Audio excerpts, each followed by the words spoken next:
சித்ரா, சித்ரா நில்லு சித்ரா. என்ன பிரச்சனை உனக்கு? உனக்கு வேற வேலை இல்லையா? நான் எங்க போறேன்னு ரஞ்சிதா உன்னை வேவு பார்க்க சொன்னாளா?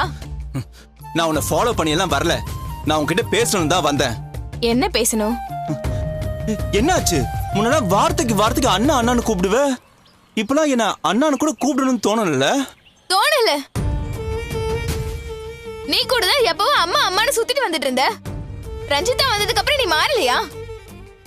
அம்மா மேல எனக்கு இருக்கிற அன்பும் மரியாதையும் மாறல சித்ரா. ஏதோ ஒரு விஷயத்துல அம்மாவை எதிர்த்து நான் பேசுறதுக்காக நான் மாறிட்டேன்னு அர்த்தம் கிடையாது.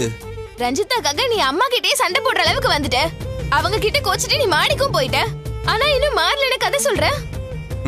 இங்க பாரு, அது எனக்கும் அம்மாவுக்கும் இருக்கிற பிரச்சனை. அத நாங்க பேசி சரி பண்ணிக்கிறோம். நான் உன்கிட்ட பேச வந்தது ரவிய பத்தி. அவர் பேரு ரவி இல்ல, ஏகே. அவனுக்கு என்ன பேரு வேணாலும் இருக்கட்டும். சுதா ஏற்கனவே அவன் கிட்ட ஃப்ரெண்டா பழகி இருக்கா. அவன் கேரக்டர் சரியில்லைன்னு தான் அவனை விட்டு விலகி வந்திருக்கா. அவ அவ்வளவு தூரம் வான் பண்ணியும் நீ அவன் கூட பழகிட்டு இருக்கிறது நல்லா இல்ல. சுதா சொன்னதை வச்சு அவரை பத்தி தப்பா பேசாதனா? சுதா ஃப்ரெண்ட்ஷிப்பை கட் பண்ணிட்டு அவர் என் கூட பழகிட்டு இருக்காரு. அந்த பொறாமையில தான் அவர் இமேஜை கெடுக்கணும்னே அவ இப்படி எல்லாம் கதை கட்டிட்டு இருக்கா. அவ உன் அக்கா. அவ எதுக்கு இந்த விஷயத்துல போய் சொல்ல போறா? நீ தப்பான ஒருத்தன் கிட்ட மாட்டிக்க கூடாதுன்ற டென்ஷன்ல தான் அவ உன்னை ப்ரொடெக்ட் பண்ண பாக்குறா. அதெல்லாம் ஒண்ணும் இல்ல. அவ மிஸ் பண்ணது எனக்கு கிடைக்க கூடாதுன்ற கெட்ட எண்ணத்துல தான் அவ இப்படி எல்லாம் பேசிட்டு இருக்கா. ஏய் இல்லம்மா, நான் என்ன சொல்றேன்றது கொஞ்சம். ரஞ்சிதாவை நீ நம்புற மாதிரி ஏகேவே நான் நம்புறேன். ஓ நம்பிக்கை சரினா ஏன் நம்பிக்கையும் சரிதான். இனிமே அவரை பத்தி ஆர்கியூ பண்றதுக்கு என்கிட்ட எதுவும் இல்ல. சொன்னா புரிஞ்சுக்க சித்ரா. அவனோட வசதியை பத்தி அவனோட பர்சனாலிட்டி பத்தி சுதா என்கிட்ட ஏற்கனவே சொல்லிருக்கா. இங்க பாரு, அவ இருக்கிற லெவலுக்கு உன்கிட்ட எல்லாம் ஃப்ரெண்ட்ஷிப் வச்சுக்கணும்னு அவசியமே கிடையாது. ஆனா அவன் உன்னை தேடி தேடி வந்து பழகுறானா, உனக்கு அவன் காஸ்ட்லி கிஃப்ட் எல்லாம் கொடுக்கறானா, ஏதோ உனக்கு தப்பா இருக்குன்னு உனக்கு தோணவே இல்லையா? அண்ணா என்ன சொல்ற? இங்க பாரு, நீ சின்ன பொண்ணு. மனுஷங்களை ஜட்ஜ் பண்ற அளவுக்கு உனக்கு பக்குவமும் அனுபவமும் இன்னும் வரவே இல்ல. உன்னை விட எனக்கும் சுதாவுக்கும் அனுபவம் ஜாஸ்தி.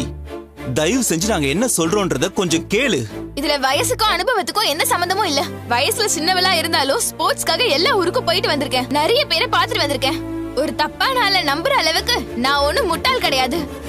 ரவி விஷயத்துல நீ முட்டாளதான் நடந்துக்கிற சித்ரா. ரஞ்சிதா விஷயத்துல நீயும் அப்படிதான் இருக்க. நான் சொல்லட்டுமா சித்ரா? அவளை பத்தி ஒரு வார்த்தை சொன்னா உனக்கு கோவம் வருது இல்ல? எனக்கும் அதே மாதிரி தான் இருக்கும். ஐயோ, அதுவும் இதுவும் ஒண்ணா? தேவையில்லாம நீ இப்ப எதுக்கு மூச்சை புடிச்சு பேசிட்டு இருக்க? நீ என்ன சொன்னாலும் நான் கேக்குறதா இல்ல. என் விஷயத்துல நீ தலையிடக்கூடாதுன்னு அம்மா அன்னைக்கே சொல்லிருக்காங்கல்ல. இப்போ நானும் அதான் சொல்றேன். இது என் வாழ்க்கை, என் ஃப்ரெண்ட்ஷிப். ஏதாவது பிரச்சனைனா நான் பாத்துக்கிறேன். எனக்காக கவலைப்படுறத விட்டுட்டு அந்த ரஞ்சிதாக்கு ஜாலர் அடிக்கிற வேலையை மட்டும் பாரு. அதையும் மீறி ரவி கிவின்னு ஆரம்பிச்ச உனக்கு தான் அசிங்கம். நில்லு சித்ரா.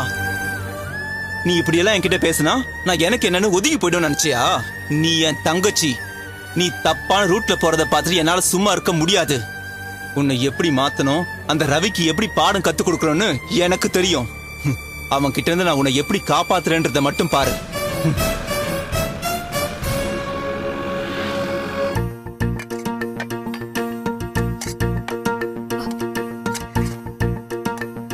பாலா, சீக்கிரமா வாங்க. அட வரேன் இருங்க.